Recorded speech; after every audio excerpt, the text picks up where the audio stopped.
그래서 이데올로기에 대한 초월성을 신학적으로 확보해야 된다 하는 것을 좀 먼저 그 입구에서 얘기를 했고요. 두 번째는 그런 관점에서 한국 사회를 지배했던 이데올로기 뭐냐? 양대 이데올로기인데 북한은 주체 이데올로기, 남쪽에서는 좌우 이데올로기입니다. 사회주의와 보수주의인데 보수 진영 이데올로기를 여러 가지로 얘기해요. 자유주의, 자본주의 여러 가지 하지만 엄밀하게 조금 더 통일과 연관시켜서 보면 반공주의였다. 이렇게 딱 하면 될 것 같습니다. 반공주의 또는 사회주의 이런 양이 있는데 반공주의와 사회주의 이데올로기는 하루아침에 시작된 게 아닙니다. 왜냐 한국의 복음이 들어온 직후 시작했습니다.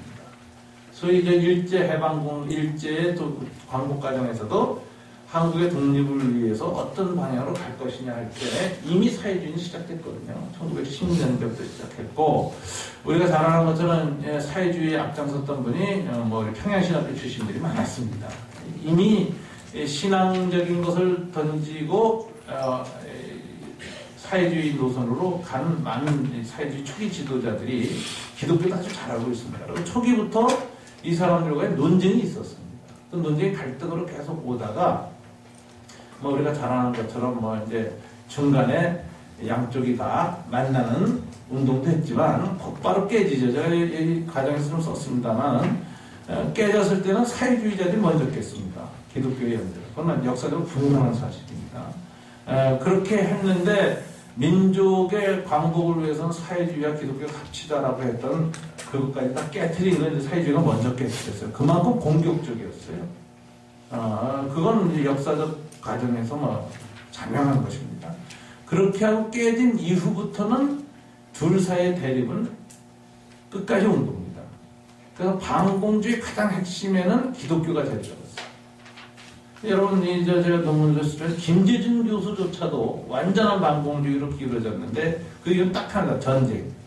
6.25를 겪으면서 그 전에 중도적 입장이 완전히 반공주의로 기울어지죠. 그러면서 한국 사회는 어떤 결정을 했느냐. 이데올로기를 철학이나 이데올로기 논쟁으로 받지 않았고 우리는 전쟁을 겪었다는 거예요. 그걸 총칼로 찔러버렸거든요. 이건 굉장한 두려움을 불러일으켰습니다. 그래서 저는 한국교회가 이데올로기를 극복하는 데 있어서는 신학의 재정립, 이데올로기 초월해서 신학의 재정립과 더불어 정서적으로는 공포로부터의 자유. 이게 굉장히 중요하다. 네, 여러분, 남과 북은요, 전쟁을 겪으면서 이데올로기를 겪을 때 어떤 현상이 생기냐면 지금 형법적으로나 법률적으로 위의할 수 있는 살인, 방화, 이렇게 폭동, 혁명 이런 실질적인 범죄를 안 저질렀어도 옆에 있는 사람이 빨간 생각을 머릿속으로만 갖고 있으면 경험상 무슨 일을 겪었느냐? 이 사람이 언젠가는 완장 차고 나서 죽처럼 하나 찔러 죽일 것이다라고 경험한 거예요. 남한 사회는. 그러니까 무슨 생각을 하죠? 그러기 전에 미리 잡아가두자. 평생 못 나오게. 청송 감옥으로 집어넣는 거예요. 이거는 세계 인권 입장에서 보면은 머릿속에 생각만 가지고 행동으로 범죄를 안 했는데 잡아놨다. 이건 인권 문제예요. 머릿속으로 가늠은 생각했지만 가늠 행위를 안 했는데 가늠죄로 집어넣었다. 평생. 이건 굉장한 인권 문제거든요. 근데 우리는 가능한 사회 정치 경험을 가진 겁니다. 이 전쟁을 겪었기 때문에. 북한도 똑같거든요. 북한도 끄떡하면 미제 간첩으로 걸어서 다 죽였습니다. 수용소도 다 죽었고. 이 남북이 말하자면 왜 이렇게 극단적인 상태로 서로 몰고 가고 극단적인 체제 대립을 했는가 보니까 전쟁으로 이데올로기를 겪었다. 이게 우리 체험이에요. 그래서 극단화된 이유는 두려움이 두려움. 사상이 다른 사람이 옆에 멀쩡하게 돌아다닌다는 게 항상 두려움이에요. 그 조달하게 하면 안 돼요. 잡아 가둬 놓아야 돼요. 전향하기 전에는, 사상 전향하기 전에는 절대로 넌 못 나온다. 이렇게. 북한이나 남이 똑같습니다. 그래서 저는 남북을 보면서 느낀 게 이데올로기 우상성 그리고 공포예요. 이걸 정신의학적으로 치료받아야 될 측면이 있어요. 한국 사람. 그리고 공포를 조장하면 생각이 딱 멈추고 다 공포를 조장하는 쪽에 동의하게 돼 있습니다. 정책 결정 그렇게 해요. 그래서 선동적 정책이 가능하다. 양국이다. 항상 위기 상황을 불러일으키고 공포를 조장하면 극단으로 양쪽이 다 가버립니다. 이게 이제 우리 한국의 사람들이 무의식 속에 이제 있는 것이다. 이게 이제 우리가 극복해야 될 과제 중에 하나 아니냐. 신학으로 성령에 의해서 이데올로기에 대한 두려움을 넘어갈 수 있는 자유함.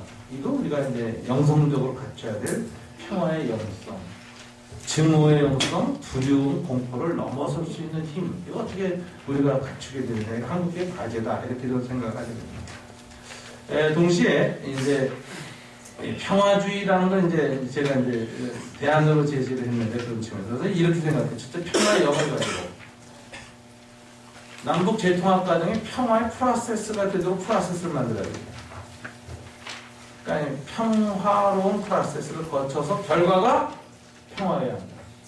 그래서 남북의 이 통일 결과가 평화가 아닐 수 있거든요. 예멘이 대표적이 아닙니까? 정치적 야합에서 양쪽 지도주가 정치적 이익을 위해서 서로 국민의 동의 없는 평화 프로세스가 없는 통일을 하니까 정치적 관계가 엇갈리고 밑에서 민중들이 양쪽에서 서로 불만이 폭발하니까 내전을 겪었거든요. 제2의 6.1을 또 겪는 겁니다. 예민이. 우리가 평화 프로세스 없이 정치 지도자의 정치적 야합에 의한 통일이 일어나면 결과가 어떻게 될 것인가. 그럼 우리 또 다른 내부의 갈등이고 갈등은 양쪽의 군부가 몇 명입니까? 남한 군부와 북한 군부가. 이건 곧바로 무력 충돌을 가요. 게리라가 터지고 테러가 터지고 통일 한국은 완전히 붕괴됩니다. 이런 불행한 통일은 갈 수 없다. 그래서 평화로운 과정을 거쳐서 한반도 통일의 결과가 평화고 이 평화가 한반도 평화가 동북아 평화에 기여하고 세계 평화에 기여하게 하나님의 샬롬에 합당한 열매를 맺는 것이다. 이런 측면에서 평화의 영으로 평화적인 프로세스를 거쳐서 결과가 평화인 한반도 통일 과정을 만들어내는 것이 하나님이 기뻐하시는 통일 논리가 아니냐 이런 생각을 하게 됩니다. 그래서 이제 그 논의를 좀 얘기를 했습니다. 이 과정에서 중요한 것은 하나님이 이런 먼저 그 나라의 다스림을 받아 평화라고 하는 더 높은 하나님의 통치의 가치를 추구할 때 하나님의 선물로 통일이 온다고 생각해야 되는데 그렇게 해서 우리의 인간적인 노력, DJ 정부, 노무현 정부, 이명박 정부 애썼지만 안 됐잖아요. 앞으로 또 할 텐데 이런 노력의 결과로 평화가 온다면 어떤 결과가 올 거냐? 공로주의가 되죠. 기독교 보수주의가 반대하는. 공로주의는 뭐냐? 공로 만든 놈이 기득권을 지는 겁니다. 통일의 주도권과 기득권을 내 공로로 통일됐다고 생각하는 양쪽 정치 세력이나 이미 남한과 북한의 기득권 세력이 통일의 기득권을 쥐게 될 때 그 통일은 어떻게 될 것이냐. 이건 굉장히 불행입니다. 이런 통일은 바라지 않습니다. 그래서 평화의 영으로 평화적 과정을 거쳐서 하나님 나라 그 일을 구하여서 온 평화라는 결과로 오는 통일은 하나님의 선물이라는 인식, 우리의 노력의 결과가 아니다라는 겸허한 자세, 하나의 선물로 준 이 통일을 어떻게 우리가 하나님의 뜻대로 잘 관리하고 풍성하게 만들어서 세계 평화에 기여하는 한민족 평화 공동체가 될 것인가, 이걸 어떻게 구성할 것인가 라고 하는 이런 긴 전망을 가지고 갈 때 통일 논의가 그것을 주도권을 쥔 일부 세력의 기득권 논리로 비결되지 않는다. 이걸 백성들이 눈을 뜨고 감시해야 된다. 이렇게 봐요. 그래서 정치나 경제의 어떤 주도권, 군사적 주도권을 쥔 세력들에 의한 통일이 되지 않도록, 그들의 공로가 되지 않도록, 그들의 새로운 기득권이 되지 않도록 국민이 깨어야 된다 하는 것이죠. 이건 아주 굉장히 중요한 정부의 통일 정책을 교회 입장에서 바라볼 때 가져야 되는 거리뛰기라는 것입니다. 선지자적 예민한 거리 감각을 갖고 있다고 몰입했다가는 이용당하기 쉽다. 교회가 정부나 정파에 남북의 어느 쪽에 이용당하기 쉽다. 이거 굉장히 조심해야 된다고 생각합니다. 동시에 이제 한반도 평화 신학이 정립되거나 그다음에 부닥친 논쟁은 무슨 논쟁이에요? 핵 문제예요. 요즘 핵 문제죠. 북한을 핵 보유 국가로 가려가지고 차곡차곡 준비하고 아마 끝까지 갈 거라고 대복됩니다. 그럼 어떻게 북한 핵을 어떻게 볼 것이냐? 두 가지 착각을 합니다.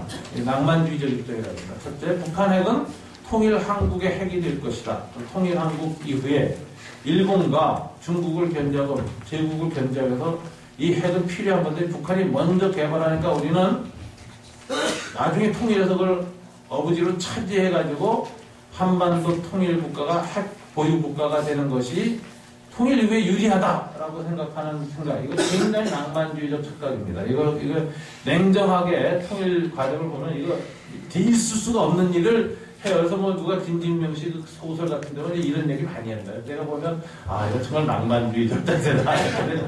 비현실적이다. 그래. 두 번째, 북한 핵이 갖고 있는 문제가 뭐냐? 북한 핵이 존재하고 남한도 통일 이후에 그 핵을 유지한다는 정책을 남한 정부의 통일 전략이 갖고 있으면 절대 통일이 안 합니다.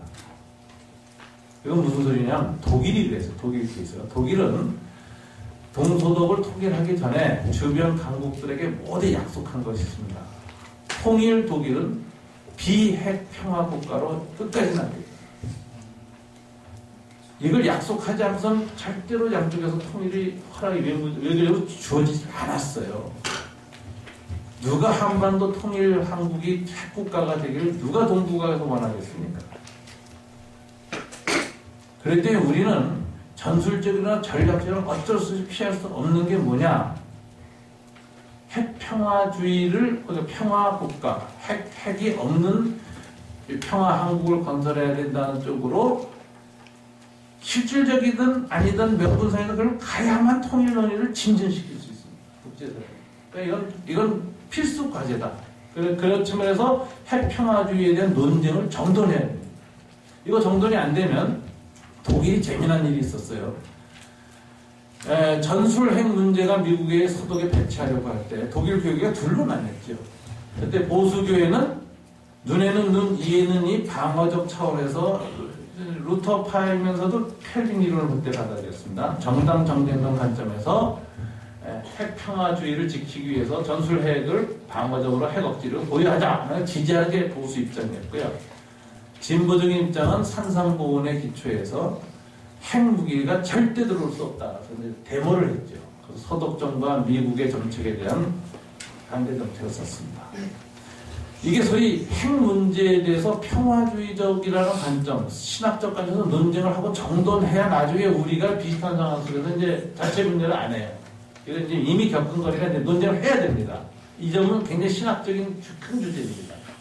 칼빈의 정장 전쟁론 또는 패시피즘이라는 두 전쟁에 관한 신학이 2000년간 교회사에 있었습니다.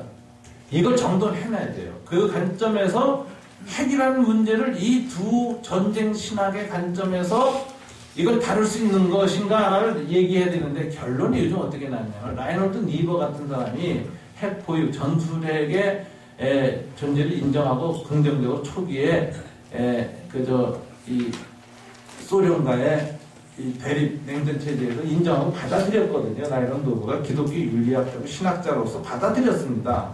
근데 나중에는 그걸 얘기했죠. 그리고 평화주의로 돌았습니다. 왜? 핵은 어떤 경우에도 칼빈의 정당 전쟁에 해당할 수 없는 요구를 두고 있습니다. 너무 광범위한 피해. 지금 일본 후쿠시마 그 원전도 봤지만 이건 그 후에 수습할 수 없는 엄청난 불행을 주변 국가들께서 다 주고 있기 때문에 온 자연세계까지 이것을 기존의 전쟁신학, 기독교 전쟁신학을 가지고 미화하거나 정당할 수 있는 영역을 넘어간 문제라고 이제 판단한 거죠. 그래서 교수님이 논평에서 이게 지적하셨습니다. 저는 핵평화주의적 입장을 소개는 했지만 입장은 평화주의 입장으로 가야 되고 신학적으로도 맞고 현실적으로도 한반도 통일 한국은 비핵 국가로 남겠다는 선언을 남쪽부터 먼저 해야 됩니다. 그래야 동북아를 설득해 나갈 수 있는 통일 한국을 만들어가는 외교적 주도권을 질 수가 있어요. 이거 안 하면 절대로 어느 누구도 우리를 도와주지 않습니다. 그러니까 이걸 믿게 해줘야 돼요. 주변 국가. 그래서 이건 어차피 신학적으로나 현실 외교적으로나 통일 과정에서 정돈하고 가야 될 문제다. 이거 좀 말씀드리겠습니다.